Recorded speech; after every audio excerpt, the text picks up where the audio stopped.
उत्तर भारत के पहाड़ी इलाके में एक छोटा सा गांव था, बेलवा। हरे भरे खेतों और कच्ची पगडंडियों से घिरा हुआ यह गांव बाहर से देखने में बिल्कुल शांत लगता था, लेकिन इस गांव की एक अजीब परंपरा थी जिसने सदियों से हर किसी को हैरान किया था। गांव के बीचों बीच एक पुराना जर्जर सा लकड़ी का दरवाजा खड़ा था, बिना दीवारों के, अकेला। कोई घर उससे जुड़ा नहीं था, न कोई मकान, न कोई चौपाल, बस एक दरवाजा जिसकी चौखट पर काई जमी हुई थी और लकड़ी जगह जगह से फट चुकी थी। गांव के लोग उसे बंद दरवाजा कहते थे। कहा जाता था कि जब तक यह दरवाजा बंद है, गांव महफूज है, लेकिन अगर कभी किसी ने इसे खोल दिया तो गांव पर कोई भयानक आफत टूट पड़ेगी। बचपन से ही बच्चे ये सवाल पूछते रहते, अगर दरवाजा खोल दें तो क्या होगा, अंदर क्या है? लेकिन हर बार बुजुर्गों का जवाब एक जैसा होता, मत पूछो, मत छुओ। जो अंधेरा उसमें कैद है वो बाहर आ गया तो हम सब मिट जाएंगे। गांव के लोग उस दरवाजे के पास से भी गुजरने से डरते थे। रात के वक्त तो कोई उधर झांकने तक नहीं जाता। कई लोग कसम खाते थे कि रात में वहां से फुसफुसाहट सुनाई देती है, जैसे कोई दरवाजे के पीछे से पुकार रहा हो। इसी गांव में एक युवक रहता था, राघव। उम्र लगभग 25 साल, जिद्दी और निडर। वह कहता, ये सब अंधविश्वास है। लकड़ी का एक टूटा फूटा दरवाजा है, इसमें डरने की क्या बात। राघव का दोस्त विक्रम उसे हमेशा चेताता, पागल मत बन। मेरे दादा बताते थे कि बहुत साल पहले किसी ने दरवाजा खोलने की कोशिश की थी और उसके बाद 3 दिन तक पूरा गांव मौत के सन्नाटे में डूब गया था। लोग गायब हो गए थे। राघव इन बातों को मजाक समझकर हंस देता, लेकिन उसके मन में कहीं न कहीं उत्सुकता जरूर थी। एक दिन गांव में मेले जैसा माहौल था। ढोल नगाड़े बज रहे थे, बच्चे झूले झूल रहे थे। तभी गांव के सबसे बुजुर्ग आदमी पंडित रामविलास ने सबको चौपाल पर इकट्ठा किया। उन्होंने कांपती आवाज में कहा, सुनो सब लोग, कल अमावस्या की रात है और अमावस्या पर बंद दरवाजा सबसे ज्यादा जागृत हो जाता है। कोई भी उसकी तरफ मत जाना, भूलकर भी मत छूना। गांव में सन्नाटा छा गया। औरतें अपने बच्चों को घर ले जाने लगीं। लेकिन राघव की आंखों में जिज्ञासा और तेज हो गई। उसने विक्रम से धीरे से कहा, यार, तूने देखा सबको कितना डर लगता है उस दरवाजे से। मुझे पक्का यकीन है कि ये सब कहानियां झूठी हैं। कल रात हम चलेंगे उस दरवाजे के पास। विक्रम के चेहरे पर खौफ था। उसने तुरंत मना किया, नहीं राघव, मैं पागल नहीं हूँ। अगर तू जाएगा तो अकेला जाना। लेकिन राघव ने मन ही मन ठान लिया था। रात आई। अमावस्या की रात, चारों तरफ घना अंधेरा, जैसे आसमान ने खुद को काले कपड़े से ढक लिया हो। गांव में हर घर के दरवाजे बंद थे। लोग दिए बुझा चुके थे और खामोशी गहरी होती जा रही थी। राघव अपने घर से चुपचाप निकला। उसके हाथ में एक टॉर्च थी और दिल में सिर्फ एक सवाल, आखिर इस दरवाजे के पीछे है क्या? जैसे ही वह दरवाजे के पास पहुंचा, हवा अचानक ठंडी हो गई। टॉर्च की रोशनी कांपने लगी। चारों तरफ सन्नाटा था, लेकिन फिर भी उसे ऐसा महसूस हुआ जैसे कोई उसके बिल्कुल पास खड़ा हो। दरवाजा उसके सामने खड़ा था, बंद। पुरानी चौखट, जिस पर लाल रंग के धब्बे बने हुए थे, जैसे किसी ने खून छिड़का हो। राघव ने कांपते हाथों से दरवाजे की कुंडी छुई और तभी दरवाजे के पीछे से तेज चीख गूंजी। ऐसी चीख जैसे किसी को जिंदा ही आग में झोंक दिया गया हो। राघव का दिल जोर जोर से धड़कने लगा, लेकिन उसकी जिद और बढ़ गई। उसने दरवाजे की कुंडी पकड़कर धीरे धीरे दबाई। दरवाजा चर्रर की आवाज के साथ हिलने लगा। राघव की उंगलियां कांप रही थी। दरवाजा जैसे जिंदा था। लकड़ी की चरमराहट के साथ उसकी कुंडी धीरे धीरे खुली और ठंडी हवा का झोंका बाहर आया। हवा में अजीब सी सड़न की गंध थी, जैसे कई सालों से बंद कोई शव सड़ रहा हो। राघव ने हिम्मत करके दरवाजा धक्का दिया। चर्रर। दरवाजा थोड़ी सी दरार तक खुल गया। टॉर्च की रोशनी अंधेरे में समा गई, लेकिन अंदर कुछ दिखाई नहीं दिया। ऐसा लग रहा था कि दरवाजे के उस पार कोई जगह ही नहीं है, बल्कि एक काली खाई है जो सब कुछ निगल लेती है। अचानक राघव ने देखा दरवाजे की दरार से एक परछाई बाहर झांकी। वो परछाई इंसान जैसी थी, मगर उसकी आंखें अंगारे की तरह चमक रही थी। राघव पीछे हटना चाहता था, लेकिन उसके पैरों ने मानो जमीन पकड़ ली हो। वह परछाई धीरे धीरे बाहर आई और दरवाजे की चौखट पर ठहर गई। फुसफुसाहट गूंजी। इतने सालों बाद किसी ने दरवाजा खोला। राघव का गला सूख गया। वह चीखना चाहता था, लेकिन आवाज उसके होंठों से बाहर ही नहीं निकली। सुबह होने से पहले ही गांव में अजीब घटनाएं शुरू हो गईं। गांव की औरतें चिल्लाने लगीं कि उनके घरों की दीवारों पर खून की लकीरें उभर आई हैं। पशु बाड़ों में बंधी गायें और बकरियां बिना वजह तड़प तड़प कर मरने लगीं। कुआं जिससे पूरे गांव को पानी मिलता था, उसका पानी बिल्कुल काला हो गया। सबसे डरावनी बात ये थी कि लोगों ने रात में अपने सपनों में उसी दरवाजे को देखा। सपनों में दरवाजा खुला हुआ था और अंदर से हजारों हाथ बाहर आकर उन्हें खींचने की कोशिश कर रहे थे। गांव का माहौल घबराहट से भर गया। गांव के लोग भागे भागे चौपाल पहुंचे और पंडित रामविलास से मदद मांगी। वृद्ध पंडित ने माथे पर हाथ रख लिया और कांपती आवाज में कहा, मैंने चेतावनी दी थी, किसी ने दरवाजा छेड़ा है। अब भीतर का अंधेरा जाग गया है। ये सिर्फ शुरुआत है। अगर दरवाजा पूरी तरह खुल गया तो पूरा गांव मिट जाएगा। लोग आपस में शक करने लगे। किसने दरवाजा खोला? कौन पागल था जो उस शापित दरवाजे को छू बैठा? राघव भीड़ में खड़ा था, लेकिन चुप। उसका चेहरा पीला पड़ चुका था। उसे लग रहा था कि सब उसे पहचान लेंगे। विक्रम ने राघव को पकड़कर अलग ले जाकर पूछा, सच बता, तू गया था ना वहां? राघव ने डरते डरते सिर हिलाया। हाँ, मैंने दरवाजा खोला था, लेकिन थोड़ा सा ही। मैं कसम खाता हूँ, बस थोड़ा सा। विक्रम ने माथा पीट लिया। पागल है तू? अब तूने हम सबको मौत के मुंह में धकेल दिया है। राघव की सांसें तेज हो गईं। लेकिन अंदर था क्या विक्रम? वहां तो अंधेरा ही अंधेरा था। और मैंने एक परछाई देखी। शायद वही सब कर रही है। विक्रम की आंखों में डर गहरा गया। मतलब वो बाहर आ चुकी है। रात होते ही गांव में चीख पुकार मच गई। गांव के किनारे पर रहने वाली सरोज नाम की महिला अचानक गायब हो गई। उसके घर में दरवाजा तोड़कर लोग घुसे तो देखा कि कमरे की दीवार पर लाल खून से लिखा था, एक बाहर आया है, बाकी भी आएंगे। सरोज कहीं नहीं मिली। बस उसके कमरे के बीचों बीच उसी पुराने दरवाजे की एक धुंधली परछाई बनी हुई थी। लोग दहशत से कांपने लगे। सबको यकीन हो गया कि बंद दरवाजा अब खुल चुका है। राघव उस रात करवटें बदलता रहा। उसकी आंखों के सामने वही परछाई थी, वही फुसफुसाहट। उसके कानों में बार बार गूंज रहा था, अब तूने हमें आजाद कर दिया, अब तेरी बारी है। गांव बेलवा पर जैसे कोई अदृश्य साया छा गया था। हर घर में बेचैनी थी। लोग बच्चों को बाहर भेजने से डरने लगे। दरवाजे खिड़कियां बंद कर ली गईं, लेकिन फिर भी गांव का सन्नाटा हर रात चीखों से टूटने लगा। तीसरे दिन सुबह अचानक गांव में खबर फैली कि सरोज लौट आई है। लोग दौड़कर उसके घर पहुंचे। वह घर के आंगन में खड़ी थी, लेकिन उसका चेहरा वैसा नहीं था। आंखें बिल्कुल सफेद, जैसे पुतलियां ही गायब हों। होंठ सूखे हुए और त्वचा राख जैसी पीली।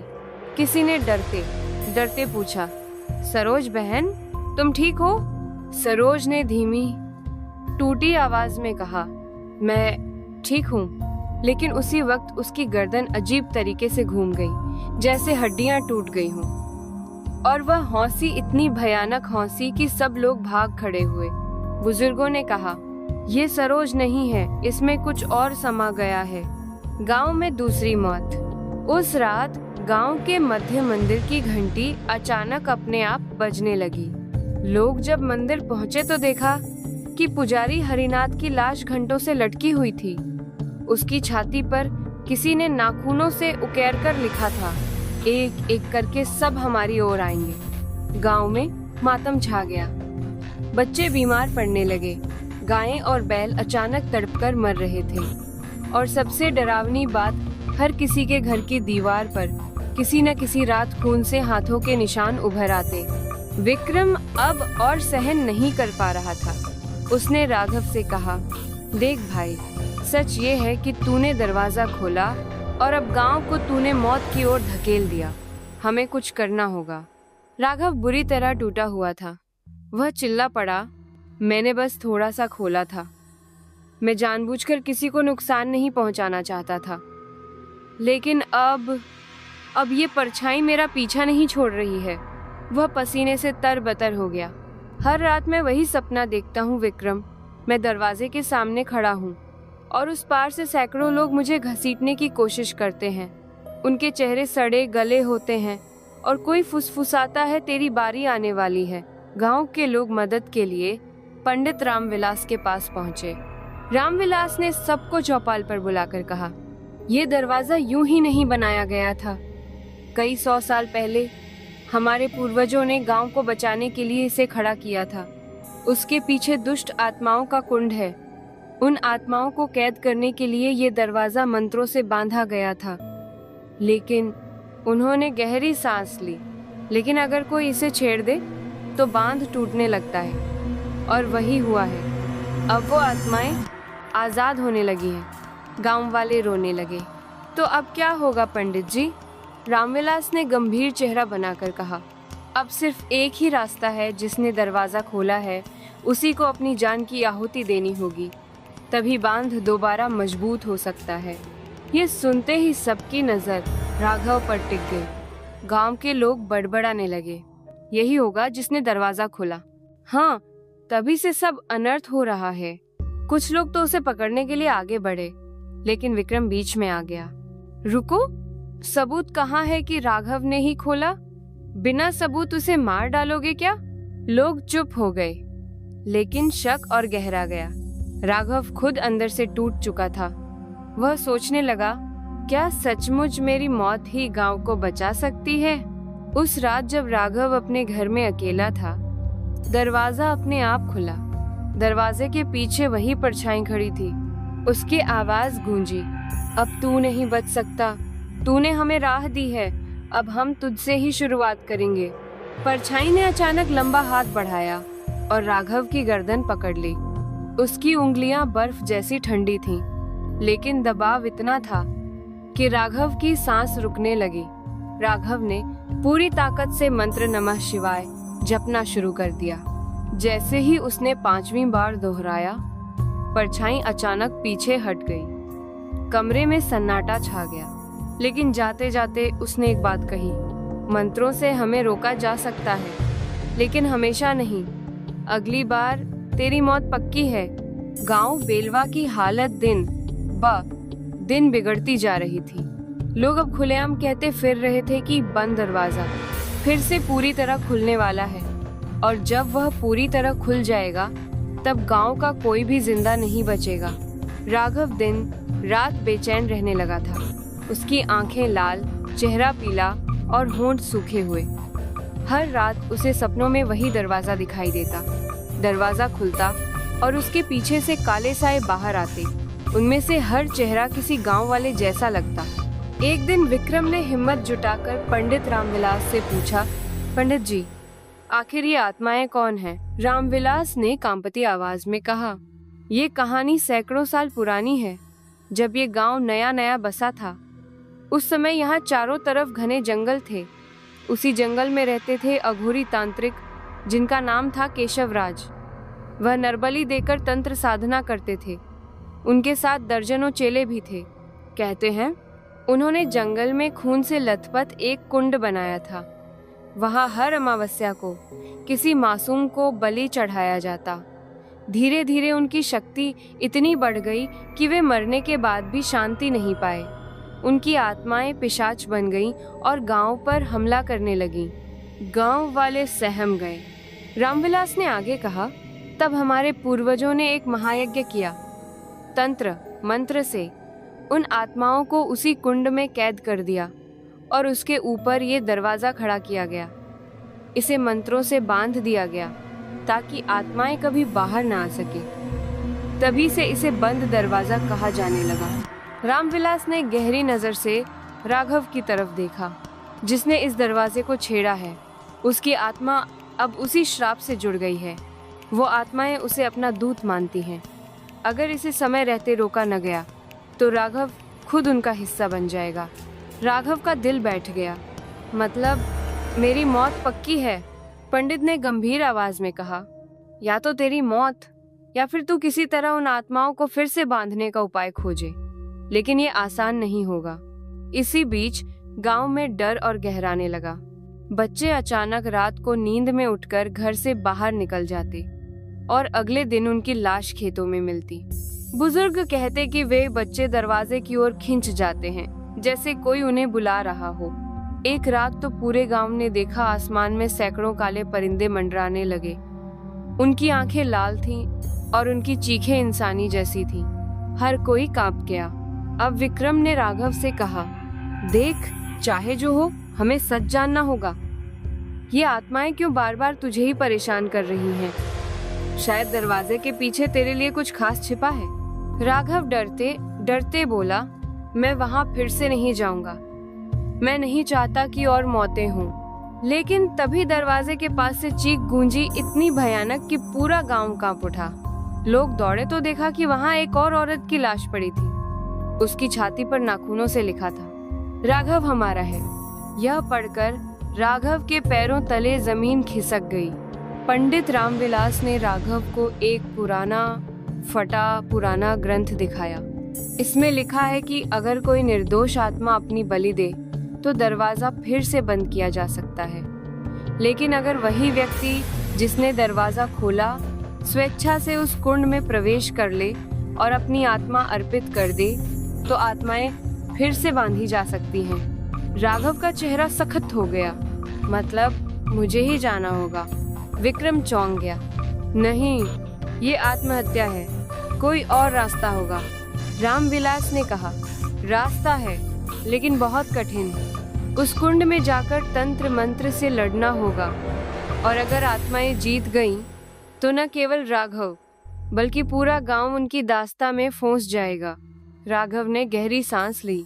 मैं कोशिश करूंगा, क्योंकि अगर मैंने कुछ नहीं किया तो वैसे भी सब मरेंगे। उसकी आंखों में अब डर कम और दृढ़ संकल्प ज्यादा था। अमावस्या की रात नज़दीक थी। पूरा गांव सहमा हुआ था। पंडित रामविलास ने राघव और विक्रम को बुलाकर कहा, अगर तुम सचमुच कोशिश करना चाहते हो तो आज रात ही दरवाजे के उस पार जाना होगा, वरना देर हो जाएगी। राघव के सीने में डर और साहस दोनों साथ साथ धड़क रहे थे। विक्रम ने उसका कंधा पकड़कर कहा, तू अकेला नहीं जाएगा, मैं भी तेरे साथ चलूंगा। रात गहरी थी, चारों तरफ घना अंधेरा, बस जुगनुओं की हल्की रोशनी। गांव के बीचों बीच खड़ा बंद दरवाजा पहले से ज्यादा भयानक लग रहा था। चौखट पर लाल धब्बे और गहरे हो गए थे। पंडित रामविलास ने दोनों को कुछ ताबीज दिए। इन्हें गले में पहन लेना, ये थोड़ी देर के लिए तुम्हारी रक्षा करेंगे। अंदर समय बहुत कम मिलेगा। याद रखना, पीछे मत देखना, और अगर आत्माओं ने लुभाने की कोशिश की तो उनके शब्दों में मत आना। राघव और विक्रम ने एक दूसरे की ओर देखा और सिर हिलाया। राघव ने दरवाजा छुआ। चरररर, दरवाजा धीरे धीरे खुला और उनके सामने गहरी अनंत अंधेरी सुरंग दिखाई दी। दोनों अंदर कदम रखते ही हवा बदल गई। गले में ठंडक उतर गई। कानों में फुसफुसाहट गूंजने लगी। वापस जाओ वरना मिट जाओगे। विक्रम ने हिम्मत करके टॉर्च जलाई, लेकिन रोशनी जैसे अंधेरे में डूब गई। फिर भी धीरे धीरे सुरंग के अंत में उन्हें हल्की लाल चमक दिखाई दी। चलते चलते उन्होंने देखा कि दीवारों पर खून से लिखी लकीरें बनी थीं। कभी हाथों के निशान, कभी आंखों के। हर कदम पर कोई अदृश्य परछाई उनके पीछे चलती महसूस होती। आखिरकार वे सुरंग के अंत तक पहुंचे। सामने एक विशाल कुंड था, खून से भरा हुआ। उसकी सतह पर बुलबुले उठ रहे थे और उसमें से अजीब सड़ी गली गंध आ रही थी। कुंड के चारों ओर टूटी हुई मूर्तियां थीं, आधे इंसान आधे जानवर जैसी आकृतियां, और सबसे डरावना नजारा कुंड की सतह पर कई चेहरे उभर उभर कर गायब हो रहे थे। वो चेहरे किसी और के नहीं बल्कि गांव वालों के थे। राघव ने चीखते हुए देखा, ये तो सरोज है और ये हरिनाथ पुजारी। चेहरे हिल हिल कर कराह रहे थे, जैसे कह रहे हों, हमें आजाद करो, हमें खून चाहिए। अचानक कुंड से काले धुएं जैसी आकृतियां बाहर निकलने लगीं। उनके चेहरे विकृत, आंखें जलते अंगारे जैसी। उनकी आवाजें गूंजी, आ गया हमारा दूत, जिसने हमें राह दी। अब तू भी हमारा हिस्सा बनेगा। विक्रम ने कांपते हुए ताबीज उठाया और जोर से मंत्र बोला। एक पल के लिए आत्माएं पीछे हट गईं, लेकिन फिर वह और भी भयानक रूप में सामने आ गईं। राघव का शरीर कांप रहा था, पर तभी कुंड से एक औरत का चेहरा उभरा और वह आवाज आई जिसे वह पहचानता था। राघव, वह उसकी माँ का चेहरा था। राघव सन्न रह गया। उसकी माँ तो बचपन में ही मर चुकी थी। विक्रम ने उसे झकझोरा। ये छल है, ये तेरी माँ नहीं है। ये आत्माएं तेरी कमजोरी ढूंढ रही हैं। पीछे मत देखना, सुन मत ना। लेकिन आवाज और गहरी हो गई। राघव, तू हमें छोड़कर क्यों चला गया था? मुझे गले लगा ले, बस एक कदम और बढ़ा। राघव का दिल बैठने लगा। उसकी आंखें नम हो गईं। उसके पैर खुद कुंड की ओर बढ़ने लगे। विक्रम ने उसका हाथ पकड़कर खींच लिया। होश में आ, अगर तू गया तो वापस कभी नहीं आएगा। आत्माओं ने एक साथ चीख मारी। हमें चाहिए उसका खून। उसी समय पंडित रामविलास की दी हुई ताबीज चमकने लगी। राघव की जेब से एक पुराना कागज बाहर गिरा। वो वही ग्रंथ का पन्ना था जिसमें लिखा था, श्राप तोड़ने के लिए कुंड में बंदी आत्माओं का नाम पुकारना होगा और उन्हें उनके ही नाम से बांधना होगा।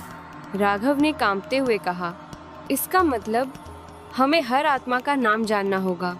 विक्रम घबरा गया, लेकिन इतने सारे नाम हम कैसे जानेंगे? तभी कुंड से एक गहरी हंसी गूंजी। नाम? क्या तुझे लगता है तू हमें पहचान पाएगा? हम तो तेरे ही पूर्वज हैं। तेरा खून, तेरी रगों में बहता श्राप, हम सब तुझसे ही जुड़े हैं। राघव की रगों में खून जम गया। मतलब मैं भी? राघव का चेहरा पीला पड़ गया। उसने कांपती आवाज में पूछा, ये कैसा श्राप है? मेरा इनसे क्या रिश्ता? कुंड से उठती परछायां हंसी। उनकी हंसी इतनी भारी थी कि जमीन कांप उठी। राघव, तू सोचता है कि तू मासूम है? नहीं, तेरे भीतर हमारा ही खून बह रहा है। तू उन्हीं अघोरी तांत्रिकों का वंशज है जिन्होंने यह कुंड बनाया था। राघव की सांसें तेज हो गईं। नहीं, ये झूठ है। परछाई फुसफुसाई। तेरे पुरखे केशवराज तांत्रिक थे। उन्हीं के खून से तेरा जन्म हुआ। तू चाहे जितना इनकार कर, सच्चाई यही है। और अब तू हमारे पास लौट आएगा। विक्रम ने राघव का हाथ कसकर पकड़ा। उनकी बातों में मत आ, ये तुझे तोड़ना चाहते हैं। राघव कांपते हुए बोला, लेकिन अगर ये सच है तो मेरा खून ही इन्हें सबसे ज्यादा ताकत देगा। तभी ये मुझे बुला रहे हैं। विक्रम ने गुस्से से कहा, तो फिर तू इन्हें ताकत नहीं देगा, तू इन्हें हराएगा। याद रख, तेरे पास इंसानियत है, जबकि ये सिर्फ श्रापित आत्माएं हैं। इसी दौरान गांव के ऊपर भी कहर बरपने लगा। लोगों ने देखा कि आसमान लाल हो गया है। चारों ओर से हवाएं ऐसे चल रही थीं जैसे कोई तूफान उठ रहा हो। गांव की दीवारें अपने आप दरकने लगीं। कुएं से पानी नहीं बल्कि लाल खून उफने लगा। गांव की औरतें और बच्चे मंदिर में शरण लेने लगे, लेकिन वहां की मूर्तियों की आंखों से भी खून टपकने लगा। हर कोई चिल्ला रहा था, दरवाजा पूरी तरह खुलने वाला है। राघव और विक्रम अब सीधे कुंड के सामने खड़े थे। अचानक कुंड से एक विशाल आकृति निकली। लंबा चौड़ा शरीर, बाल बिखरे हुए और आंखें जलती हुई मशाल जैसी। वह था केशवराज तांत्रिक की आत्मा। उसकी गूंजती आवाज फैल गई। राघव, मेरे वंशज, तूने दरवाजा खोलकर हमें मुक्त किया। अब हमारा काम पूरा होगा। तू हमें अपना शरीर दे ताकि हम फिर से जिंदा हो सकें। राघव पीछे हट गया। मैं तेरा वंशज नहीं हूँ, मैं इंसान हूँ, गांव का बेटा हूँ। केशवराज हंस पड़ा। तेरे इनकार से सच्चाई नहीं बदल जाएगी। तेरे भीतर हमारा खून है, यही खून हमारे पुनर्जन्म की चाबी है। उसी समय सुरंग के प्रवेश द्वार से पंडित रामविलास की आवाज गूंजी। राघव, डरो मत। तेरे भीतर तांत्रिकों का खून है, पर उसी खून में तेरी माँ की मासूमियत भी है। याद रख, खून को श्राप भी बनाया जा सकता है और आशीर्वाद भी। पंडित ने मंत्र पढ़ना शुरू किया। मंत्रों की गूंज से आत्माएं तड़पने लगीं, लेकिन आत्माएं इतनी आसानी से हार मानने वाली नहीं थी। उनमें से कुछ ने विक्रम को पकड़ लिया। विक्रम दर्द से चीख पड़ा। राघव, मत रुकना, इन्हें हराना होगा। अगर मेरी मौत से तुझे ताकत मिलती है तो मैं तैयार हूँ। राघव चीख पड़ा। नहीं, मैं तुझे खो नहीं सकता। लेकिन विक्रम की आंखों में दृढ़ संकल्प था। अगर तू रुका तो पूरा गांव मिट जाएगा। लड़ राघव, लड़। और अगले ही पल आत्माओं ने विक्रम को कुंड में खींच लिया। उसकी चीखें अंधेरे में गूंजती रहीं और फिर सब सन्नाटा। विक्रम की मौत ने राघव की आत्मा को हिला दिया। उसकी आंखों में आंसू थे, लेकिन दिल में आग जल उठी। उसने जोर से चिल्लाकर मंत्र पढ़ना शुरू किया। त्र्यंबकम यजामहे। अचानक उसके शरीर से तेज रोशनी निकलने लगी। परछाइयां पीछे हटने लगी। केशवराज गरजा। नहीं, ये नहीं हो सकता। राघव अब कांप नहीं रहा था। उसकी आवाज मजबूत थी। अगर मैं तेरा वंशज हूँ तो उसी खून से तेरा अंत भी करूंगा। कुंड से उठ रही लपटें अब और भी भयानक हो गईं। आसमान लाल आग से चमक रहा था और गांव की धरती ऐसे कांप रही थी जैसे किसी दैत्य ने उसे हिला दिया हो। राघव ने अपने भीतर उठती रोशनी को महसूस किया। विक्रम की चीखें अभी भी उसके कानों में गूंज रही थी। उसके दिल में एक ही बात थी, विक्रम की कुर्बानी बेकार नहीं जानी चाहिए। केशवराज की परछाई और भी विशाल हो गई। उसके हाथों से लंबी लंबी छायाएं निकलकर राघव की गर्दन पकड़ने लगी। तू मुझे रोक नहीं सकता राघव, तेरे बिना हम अधूरे हैं, तू ही हमारा द्वार है। राघव का दम घुटने लगा, उसकी आंखें बाहर निकलने लगीं। लेकिन तभी पंडित रामविलास की आवाज गूंजी।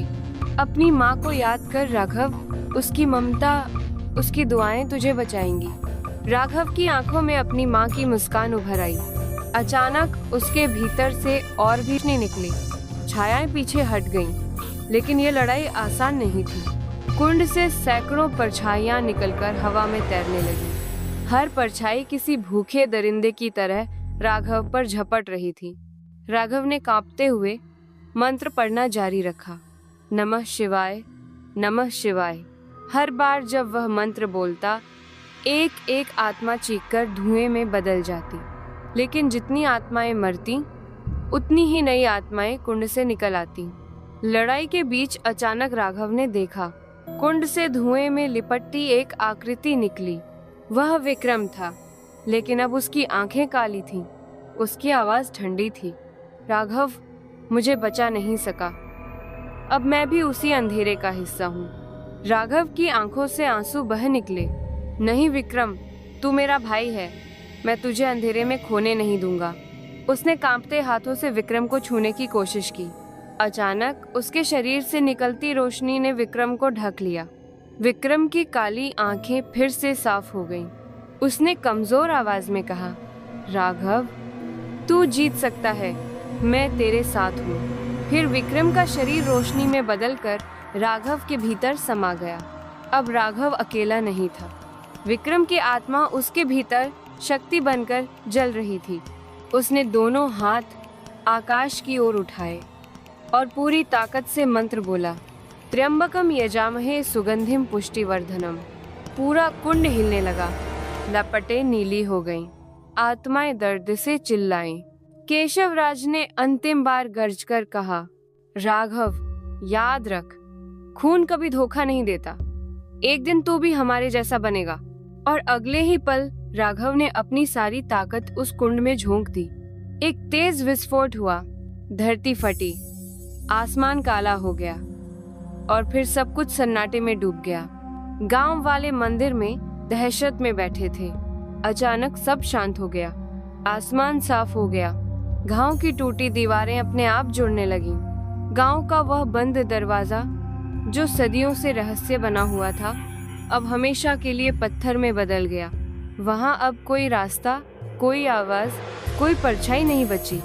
जब धूल बैठी, लोग कुंड की ओर भागे, लेकिन वहां सिर्फ एक टूटी माला और राख बची थी। न राघव था, न विक्रम। गांव वाले रो पड़े। पंडित रामविलास ने गहरी सांस ली और कहा, राघव ने गांव को बचा लिया, लेकिन उसके बदले उसने खुद को बलिदान कर दिया। गांव वाले सालों तक उस जगह को शिवभूमि कहते रहे, लेकिन रात की हवा में कभी कभी किसी के धीमे मंत्रोच्चारण की गूंज सुनाई देती थी, मानो राघव और विक्रम अब भी वहां पहरा दे रहे हों। गांव में उस रात के बाद बहुत कुछ बदल गया। लोगों के चेहरों पर अब डर नहीं, बल्कि श्रद्धा थी। सदियों से दबे अंधकार को राघव और विक्रम ने अपने बलिदान से मिटा दिया था। अगली सुबह सूरज की पहली किरण जब गांव पर पड़ी, तो लोगों को ऐसा लगा मानो सदियों का श्राप हट गया हो। पक्षियों की चहचहाहट लौट आई, खेतों में हरियाली फिर से उगने लगी और गांव में वह हल्की सी खुशबू फैल गई जो बरसों से गायब थी। लोगों ने उस जगह पर एक छोटा मंदिर बनाया। उस मंदिर में राघव और विक्रम की मूर्तियां रखी गईं। गांव वाले रोज वहां दीपक जलाते और उन्हें गांव के रक्षक कहकर याद करते। गांव का वह पुराना बंद दरवाजा पत्थर में तब्दील हो चुका था। उसके चारों ओर बेलें उगाईं और वह धीरे धीरे धरती में समाने लगा। लोग वहां से गुजरते तो चुपचाप सिर झुका देते, लेकिन एक बात अजीब थी। कभी कभी अमावस्या की रात को उस दरवाजे के पास हवा ठंडी हो जाती, जैसे कोई अनजानी ताकत अब भी वहां मौजूद हो। पंडित रामविलास ने गांव वालों को चेताया, याद रखो, अंधकार कभी पूरी तरह खत्म नहीं होता, यह सिर्फ सो जाता है। अगर हम लालच, हिंसा या बुराई को जगह देंगे तो दरवाजा फिर से जाग उठेगा। लोगों ने उस बात को गांठ बांध लिया। गांव में कभी भी किसी को बिना वजह चोट पहुंचाना या छल करना पाप समझा जाने लगा। कई साल बीत गए, गांव अब समृद्ध था, लेकिन कभी कभी किसी अकेले राहगीर को रात के सन्नाटे में हल्की सी आवाज सुनाई देती थी, ओम नमः शिवाय। वह आवाज दरवाजे के खंडहरों से आती थी। लोग कहते, यह राघव और विक्रम की आत्मा है जो अब भी गांव पर पहरा दे रही है। कहानी यहीं खत्म नहीं होती, क्योंकि कहते हैं, एक बार एक यात्री ने दरवाजे पर हाथ रखकर कहा, अगर यह सचमुच बंद हो चुका है तो अंदर से कौन फुसफुसाता है। यात्री की वह बात सुनकर गांव वाले सन्न रह गए, क्योंकि उस रात जब हवा चली, दरवाजे के भीतर से बहुत धीमी लेकिन साफ आवाज आई, हम लौटेंगे।